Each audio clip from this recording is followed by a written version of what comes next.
দিনটা ১৬ই ডিসেম্বর ২০২৪। ৮ বছরেরও বেশি সময় পরে আমি আমার মামা বাসায় বেড়াতে যাচ্ছি।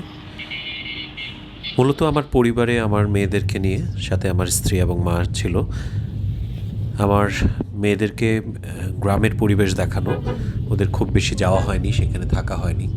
সেই উদ্দেশ্য নিয়েই আমরা যাত্রা শুরু করি। এই যাত্রায় আপনারা দেখতে পারবেন যে গ্রামীণ রাস্তাঘাট থেকে শুরু করে গাছগাছালি এবং গ্রামীণ পরিবেশ, গ্রামের যে বিভিন্ন চিত্রগুলো। আমি খুব বেশি বর্ণনায় যাব না। আমাদের যখন এই ভিডিওগুলো ধারণ করা হচ্ছিল তখন কিছু কিছু কথাবার্তা এমনিতেই ছিল, সেগুলোই আপনারা শুনবেন। কোনো কিছু যদি আমার একটু বলে দেওয়া দরকার হয় বা পরিচিত করে দেওয়া দরকার হয়, সেগুলোতে হয়তো কথাবার্তা বলবো। যারা অনেকদিন গ্রামে যান না, অথবা যাদের সন্তানেরা খুব একটা গ্রাম